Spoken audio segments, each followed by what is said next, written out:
My name is Joseph Nocella. I am the United States Attorney for the Eastern District of New York. I'd like to welcome you here today.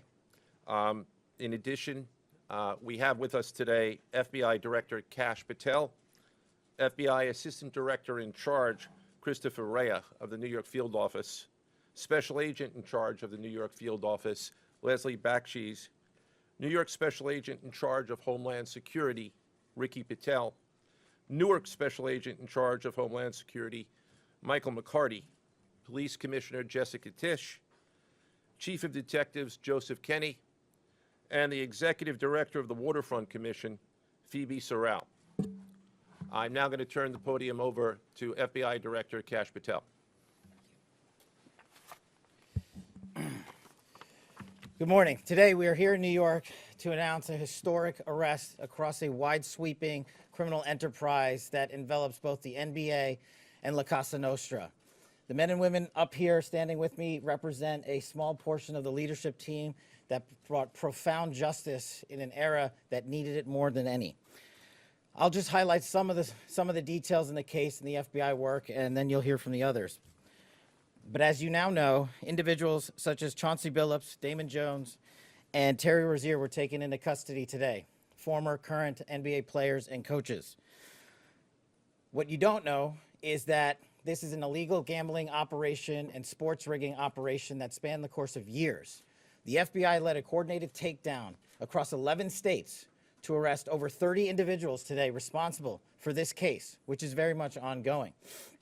Not only did we crack into the fraud that these perpetrators committed on the grand stage of the NBA, but we also entered and executed a system of justice against La Cosa Nostra to include the Bonanno, Gambino, Genovese, and Lucchesi crime families. And you'll hear more about those details today.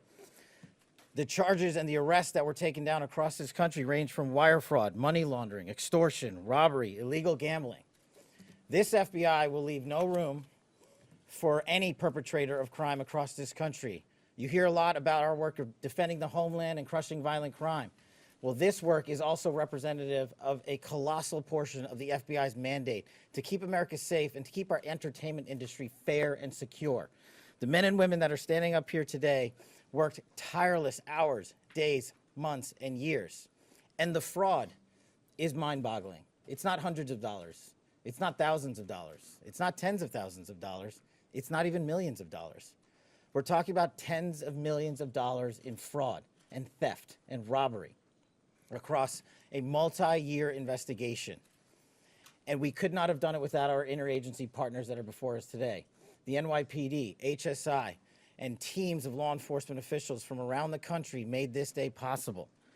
It takes a team to bring this kind of justice, sweeping justice, into the halls of the United States courtrooms, where our brave United States Attorney has led this prosecution.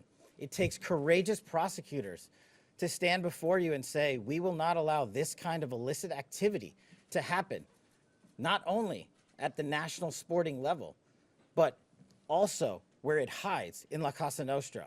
And when these two collided together, they perpetrated a fraud that is historic in terms of not just money, but the scheme and the deceit that they utilize to steal and swindle people from money, to include crypto fraud. This is an operation that showcases to you that under President Trump's administration, there is no room for any type of criminal behavior, be it on the world's largest stage or in the back rooms of tiny parlors where card games are being played. We are proud to stand here today with the men and women of the FBI and this legal team. And to the United States Attorney, I just want to thank you personally for taking the time to display the work that the media is about to hear about today in detail. As I said, it does take courageous prosecutors, but it takes a courageous United States Attorney to bring this case, because we are going to take heat for it. But we don't shy away in this administration. We don't say no. What we do is we bring the results across the finish line. We bring them to the public. We bring you accountability. And yes, they will have their day in court, and you will hear the evidence through the court system exclusively. We will not deny anyone of due process. And that's the brilliance of this system. That's the brilliance of this administration. Everyone will be held to account. So with that, I turn it over to United States Attorney Nocella. Thank you. Thank you, Director Patel. To be clear, we're announcing today indictments in two major cases, both involving fraud. One involves sports betting, and the other involves illegal gambling, very specifically rigged poker games. The first indictment involves 6 defendants who are alleged to have participated in one of the most brazen sports corruption schemes since online sports betting became widely legalized in the United States. This scheme is an insider sports betting conspiracy that exploited confidential information about National Basketball Association athletes and teams. The second indictment involves 31 defendants alleged to have participated in a nationwide scheme to rig illegal poker games.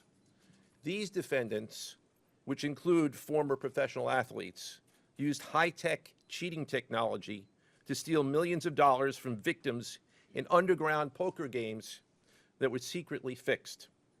The games in the New York area were backed by the Bonanno, Gambino, and Genovese crime families of La Cosa Nostra.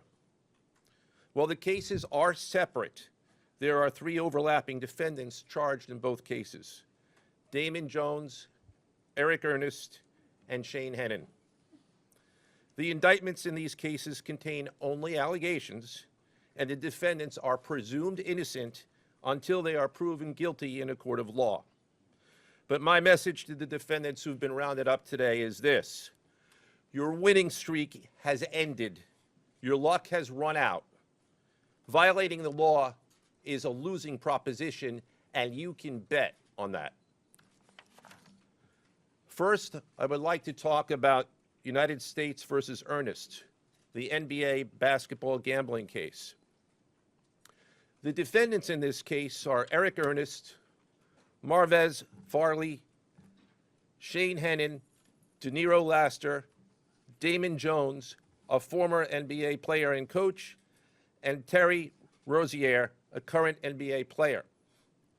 Other co-conspirators were previously charged for their roles in the scheme, including former NBA player Jontay Porter. Between December 2022 and March 2024, these defendants perpetrated a scheme to defraud by betting on inside, non-public information about NBA athletes and teams. The non-public information included when specific players would be sitting out future games, or when they would pull themselves out early for purported injuries or illnesses. They relied on corrupt individuals, including Jones and Rozier. They also misused information obtained through long-standing friendships that they had with NBA players and coaches. And in at least one instance, they got their information by threatening a current player, Porter, because of his pre-existing gambling debts. Defendants used this non-public information to place hundreds of thousands of dollars in fraudulent bets, mostly in the form of prop bets on individual player performance.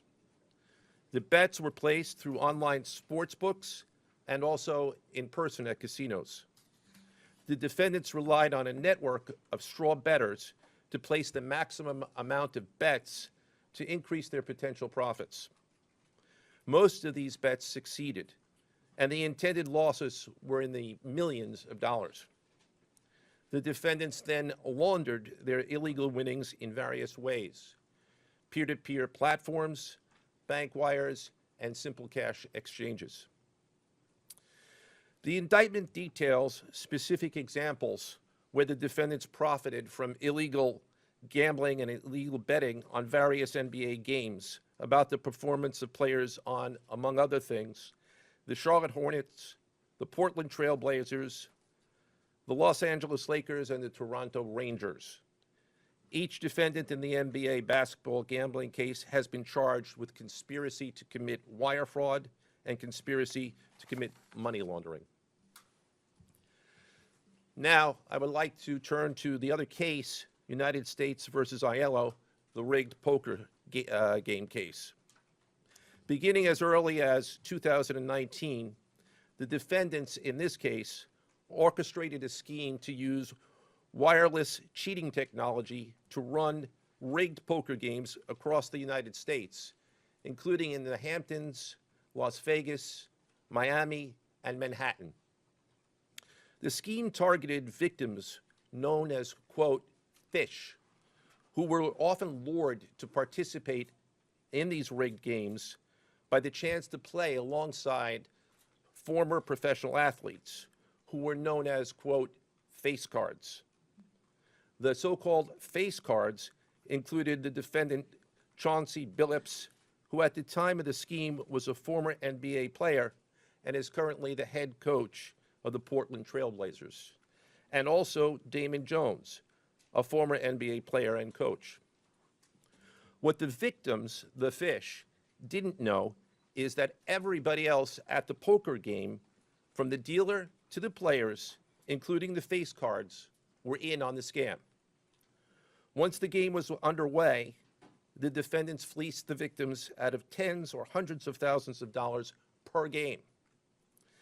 The defendants used a variety of very sophisticated cheating technologies, some of which were provided by other defendants in exchange for a share of the profits from the scheme.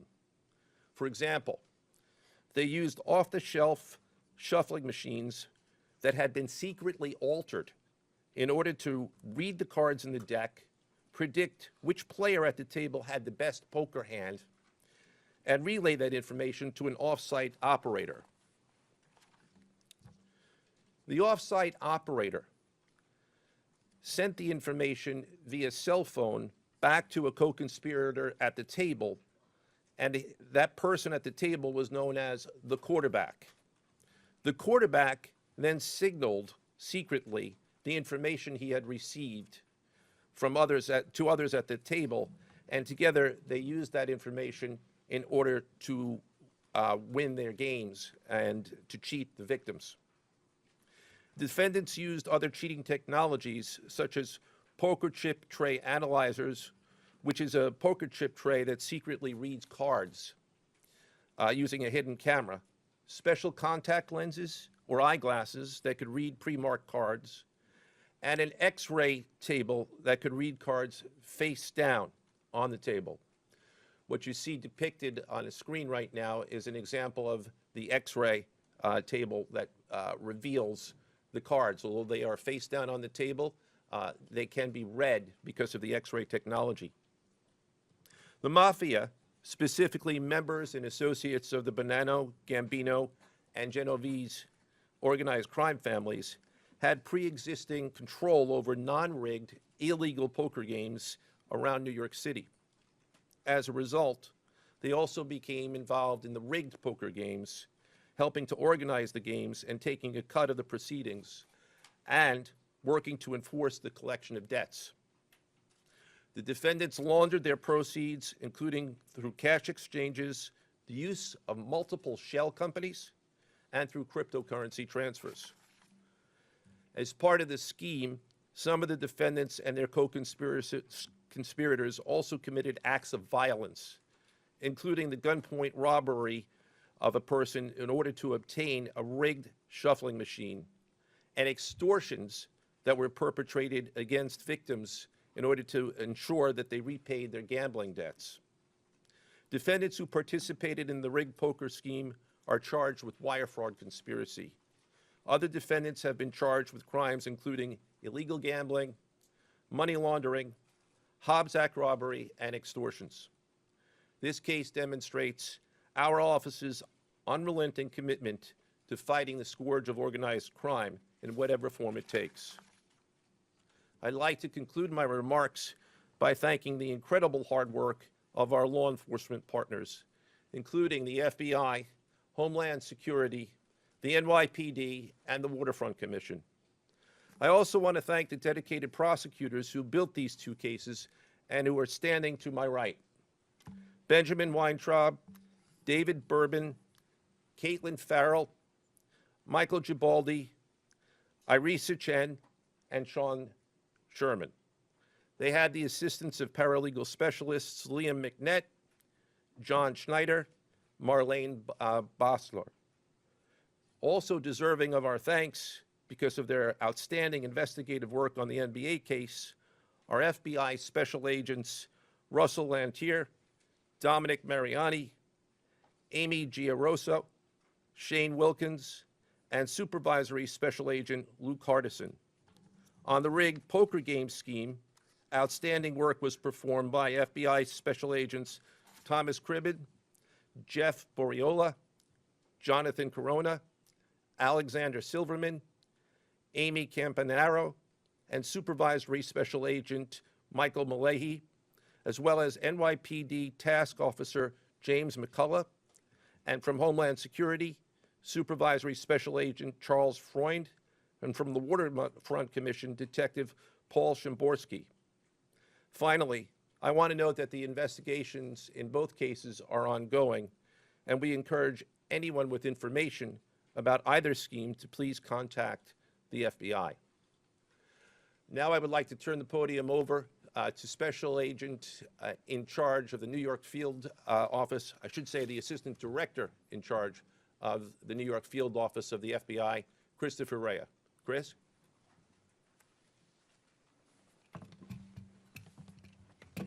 All right, thank you, Joe. As always, we appreciate the partnership here. Can't do any of this without you and your team, so thank you. Also want to publicly thank the director for coming down from D.C. The director's a very busy person, and for him to come down should tell you the importance of this historic case. I'm Christopher Rea, the Assistant Director in charge of the FBI New York Field Office. Today, as you've heard, our office conducted a massive nationwide takedown from 2 indictments of 34 defendants for their alleged involvement in 2 separate illegal poker and sports betting schemes where, as you heard, the odds were rigged in their favor. Among these defendants are 13 members and associates of the Bonanno, Gambino, and Genovese crime families, to include capos and soldiers from these families. Additionally, as you heard, current and former NBA coaches and players are also implicated, to include Chauncey Billups, Damon Jones, and Terry Rozier. 3 of the named defendants are charged for their alleged roles in both schemes. This alleged illegal gambling operation hustled unwitting victims out of tens of millions of dollars and created a financial pipeline for La Cosa Nostra to help fund and facilitate their organized criminal activity. Victims were attracted to play alongside well-known professional athletes and coaches like Chauncey Billups, only to be unknowingly deceived through rigged shuffling machines, fixing the odds in their favor, as alleged and as you just heard from the U.S. Attorney's Office. This alleged scheme wreaked havoc across the nation, exploiting the notoriety of some and the wallets of many to fund the Italian crime families here in New York. Let me be clear about this fact. The FBI has not and will never take their eye off the ball when it comes to Italian organized crime in this city, specifically the LCN and the 5 families here in New York. We are not going to permit any criminal enterprise, whether it be Italian organized crime, Asian organized crime, Eurasian organized crime. We are not going to permit any of those organized crimes, families, and organizations to operate in our city or our country, as evidenced by the 11 states that were also participating in this operation today. The FBI office here in New York remains committed to eradicating all unlawful revenue streams fueling this criminal activity. As with most cases we've worked, this is only the tip of the iceberg for the FBI and the U.S. Attorney's Office. Our LCN squad agents and analysts are continuing to work day and night with the Eastern District of New York to ensure members and associates of the 5 families cannot continue to wreak havoc in our communities.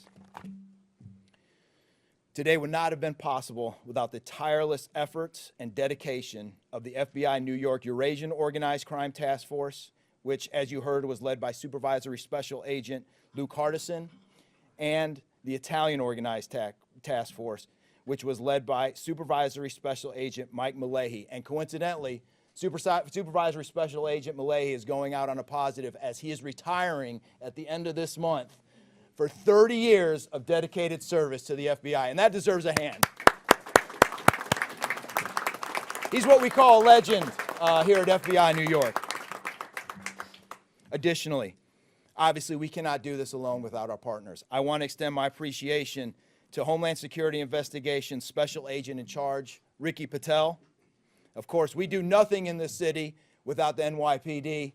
New York City Police Department Commissioner Jesse Tisch, thank you, ma'am, for all your work and all your resources that you dedicated to this. And New York Waterfront Commissioner Phoebe Soriel for their agency's assistance and support throughout this lengthy and complex investigation. Our collective efforts ensured these subjects will face accountability, like the director said, for their alleged wrongdoings. Thank you, and I'll now turn it over to Special Agent in Charge of HSI, Ricky Patel.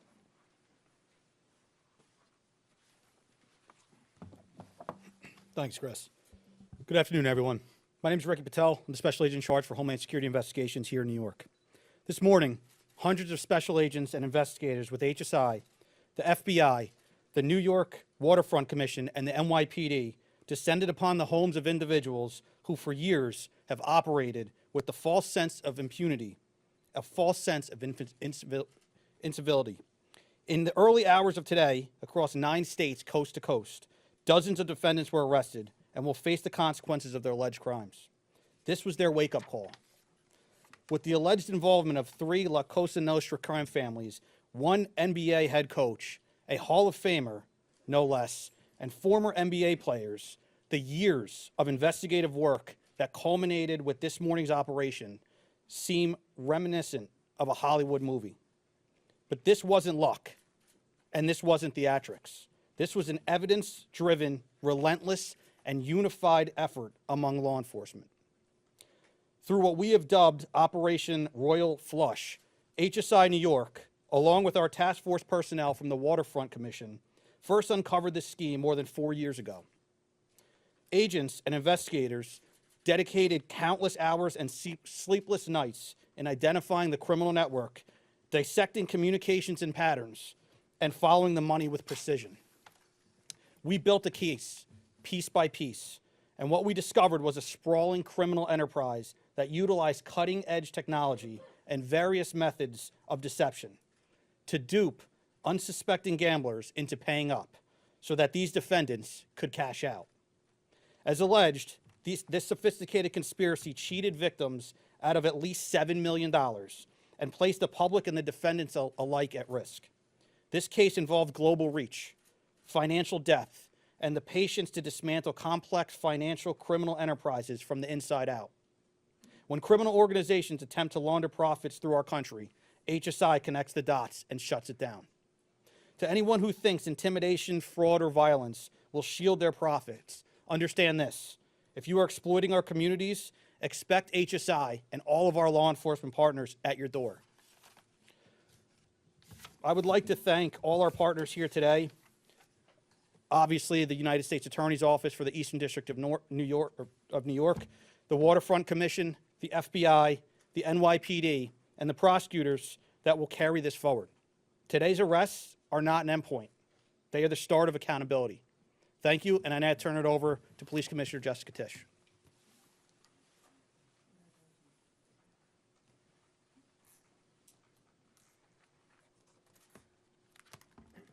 Good morning. Thank you to Director Patel, Assistant Director Rea, and U.S. Attorney Nocella. What we're announcing today is not just another takedown. It's the result of more than 2 years of coordinated investigative work by the NYPD's Joint Organized Crime Task Force and the FBI. 2 cases that exposed criminal networks led by 34 individuals who believed the rules did not apply to them. They hid behind layers of complexity, behind money, and behind influence, believing those things would shield them from accountability. The first case, Operation Nothing But Bet, exposed a gambling ring built around professional basketball, where players and associates allegedly used inside information to manipulate prop bets on major sports betting platforms. They placed wagers on unders on players to score less, rebound less, assist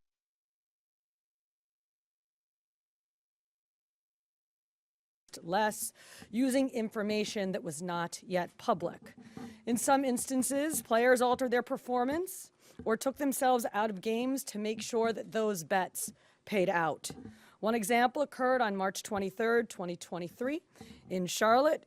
Terry Rozier, an NBA player now with the Miami Heat, but at the time playing for the Hornets, allegedly let others close to him know that he planned to leave the game early with a supposed injury. Using that information, members of the group placed more than $200,000 in wagers on his under statistics.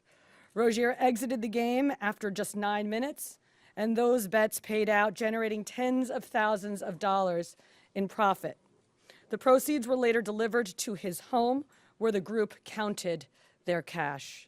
As the NBA season tips off, his career is already benched, not for injury, but for integrity. As a result of this investigation, 6 defendants, including Rozier, are now facing conspiracy to commit bank and wire fraud. In a second case, Operation Zen Diagram, investigators uncovered a long-running scheme in which members and associates of several well-known organized crime families rigged high-stakes poker games across the country. These operatives included capos and multiple soldiers from the Bonanno, Gambino, Lucchese, and Genovese crime families, bringing 4 of the 5 families together in a single indictment is extraordinarily rare. It reflects how deep and how far this investigation reached and the skill and the persistence it took to get here. That work uncovered a deliberate, technologically sophisticated operation designed to carry out their crimes. They used custom shuffling machines that could read the order of cards, barcoded decks, and hidden cameras built into tables and light fixtures. The organizers also enlisted well-known public figures, former and current NBA players and coaches, including Chauncey Billups, the head coach of the Portland Trail Blazers, an NBA champion, and a Hall of Famer, to make the games appear legitimate. Victims believed that they were sitting at a fair table. Instead, they were cheated out of millions. One victim in particular lost $1.8 million. In total, losses exceeded $7 million and continue to climb. And when people refused to pay, these defendants did what organized crime has always done. They used threats, they used intimidation, and they used violence. It's the same pattern that we have seen for decades: traditional mob enforcement methods combined with new technology to expand the reach of their operations. Now, with the unsealing of today's indictment, 34 individuals are facing charges including robbery, extortion, money laundering, wire fraud, bank fraud, and illegal gambling. I want to commend the outstanding work of our detectives from the Joint Organized Crime Task Force and their dedication to these cases, especially Captain Ruben Pagan, Sergeant Chris McGuire, Detective Alexander Creamer, Detective James McCullough, and of course, our Chief of Detectives, Chief Kenny. As part of these investigations, our members recovered and reviewed thousands of hours of video, conducted extensive surveillance on illegal gambling locations across the city, and executed more than 24 search warrants on electronic records that revealed the true extent of this conspiracy. Once again, the work of our detectives, together with the FBI and the U.S. Attorney's Office, closed those gaps before they could widen further. The NYPD is proud to stand with each of you today, as these cases represent the kind of partnership that defines modern law enforcement agencies, sharing intelligence, coordinating resources, and moving as one team. Thank you.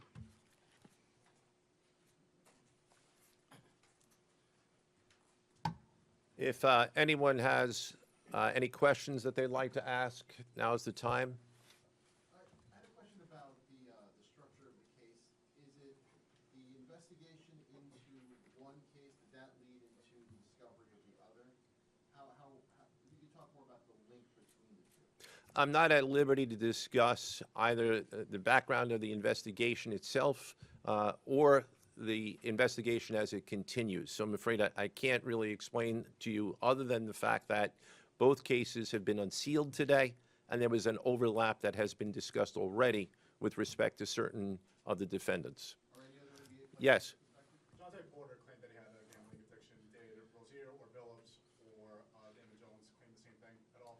With respect to any allegations or defenses that have been made by any of the defendants, they will have their opportunity to present them in court. We're not here to air those at this time or to discuss them. Yes. You said the investigation is still ongoing. There seems to be several players referenced in the indictments, some that may have potentially passed on information. Is there the possibility of future arrests of NBA players in connection to the sports gambling operation specifically? As I said, I can't discuss ongoing investigations. The investigation is ongoing, which by definition means that there will be further evidence uncovered at a minimum, and there's always that possibility. But I can't comment any further with respect to that. Yes. Thank you. Director Patel, you had said in your comments, we're going to take heat for this case. Why do you say that, and what efforts might you take to counter that? It's not popular to go after some of the defendants that we went after today, but justice is served blindly. And how do we countermand that? Simple. The unsealing of these indictments today shows the force of the Department of Justice and our great Attorney General and the leadership that we have at the FBI and the team here to specifically mete out justice. And look, let's not, mince words. This is the insider trading saga for the NBA. That's what this is. That's why we are going to take heat. But as the evidence comes out, as the indictments are unsealed, you will see the extensive work these men and women put in, countless hours over years, and that's how we countermand it. Director Patel, so the dates on these indictments that they were filed are October 9th and October 16th. Can you talk about the timing of moving in now? Why now? We will not publicly discuss the timing of when we do takedowns. I will only say that we do takedowns in a coordinated fashion with our law enforcement partners and the U.S. Attorney at the appropriate time to make sure that we ensure the integrity of the investigation, as the United States Attorney said, an investigation that is very much ongoing. Director Patel, you said insider trading for the NBA. What are the implications of this case for other sports leagues and for the legal gambling industry in general? Simple. If you're participating in the legal gambling industry, you got nothing to worry about. If you're participating in illegal conduct, you got everything to worry about, and this case shows it. Did the illegal conduct cross with the legal sports betting platforms in any capacity? And if so, is that the search warrants that the police commissioner just referenced? I'm not sure I quite understand your question. You're asking if the illegal conduct, If it crossed with, like, the sports betting industry or the online sports betting? the sports books themselves are victims in this case. They themselves did not, as far as our investigation has concluded, they did not perpetrate anything unlawful. Are you able to say which sports books or online outlets they use to make these bets? I'm not going to respond to that at this time, but that information will be made public. Yes.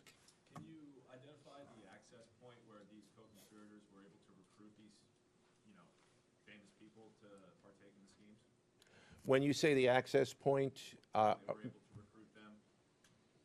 I'm not sure which case you're referring to. Both.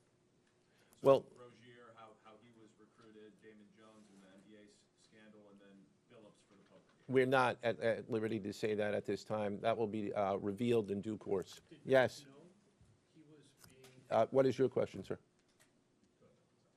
Hey, thanks for being here. You just said that the sports books themselves are the victims, at least in the indictment involving Terry Rozier and others. They're among the victims. Okay, but those companies make, as we all know, they make a crazy amount of money off of a lot of everyday Americans make bets and mostly lose them. Are you concerned with a jury potentially not being sympathetic in a case where the victims, as you say, are these multi-million or billion-dollar gambling companies? Let me repeat that all of the defendants themselves are presumed innocent. We believe that at a trial, when they have the opportunity to present their defenses if they chose, because they're not required to. We will come forward with the evidence to demonstrate their guilt. Yes? There's been, I'm sorry. Did the NBA cooperate with this investigation at all? The answer to your question is yes, the NBA has cooperated with the investigation. Yes, sir.